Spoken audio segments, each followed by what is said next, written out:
The Simgot EA500 is a slightly warm in-ear monitor with a rhythmic low end, a holographic sound, and an Achilles heel that incapable reviewers likely won't pick up on.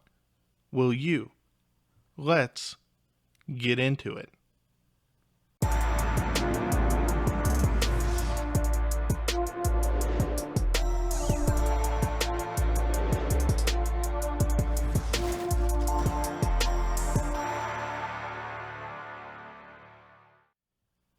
The build here is pretty nifty. It's a high-density metal shell with a shiny mirror-plated finish. Inside is a dual-cavity 10mm dual magnetic circuit, 4th generation DLC composite dynamic driver.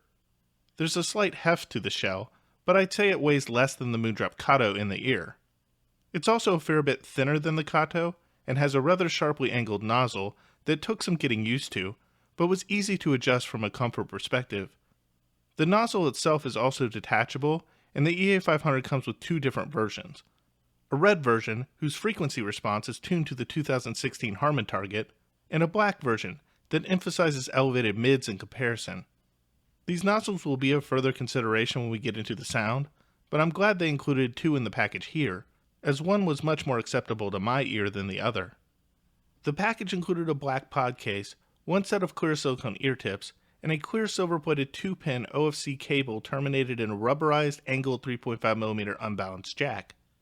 The pod case was a bit too thick for my liking and reminds me of a large pill, which is an aesthetic I don't prefer. The silicone ear tips also came packed separately in a large box inside the packaging, which seemed like a waste of space, and it felt like additional tips were errantly left out from the package when I unboxed this thing. It's also my opinion that Simgot should have included some additional tips in the box, as the included ones did not do this IEM any favors from a sound perspective, producing a dull and somewhat odd tone, which we'll get into more later. I really did like the cable, however. It flows, wraps and unwraps easily, has a nice feel to it, and has a black rubberized Y-split that matches the termination jack. It also has an integrated chin cinch, made from the same material. The EA500 cable is woven below its Y-split, and run as straight wires to its preformed ear hooks. But let's go ahead and jump into the sound, which will approach nozzle by nozzle. The red Harman tune nozzle came affixed out of the box. While I did enjoy the tonal balance of this tuning best, it ultimately came with some undesirable audible side effects that ruined the sound and were unforgivable. Generally speaking, this nozzle sounded compressed, and there were notable oddities with the timbre. Specifically, snares, hi-hats, plucks related to stringed instruments just sounded off and unnatural. Instead of sounding like their instruments of origin, these sonics sounded like white noise or crumpled wax paper. Some others have pointed out that vocals also sounded rather artificial, and while they do come across somewhat raspy, they were not as offensive as the other aforementioned issues to my ears. What I think is going on here is that transients basically fall off a cliff after their initial sound. So instead of having an iota of sustain or natural decay, many sounds come across as mushed, dulled, flattened, or underdeveloped. As this was particularly apparent with the stock tips, a tip change is emphatically recommended. Out of the tips that I tested with the EA500, the best outcomes came from either SpinFit CP100s or CP145s. The black, or the Simgot Classic Target 2 nozzle, has additional presence emphasis, and as such, provides additional clarity and definition to the sound. And while I still won't recommend the stock ear tips with this filter, with either CP100 or CP145 SpinFit ear tips, this filter was much more timbre accurate across instrumentation, especially with the instruments I mentioned prior. Nevertheless, with this configuration, others might be more willing to forgive the EA500's timbre issues, that is, or less able to detect such faults. Ultimately, I was willing to sacrifice the tonal balance of the red filter, which I preferred, for the black filters, which showed greater dexterity in the timbre department.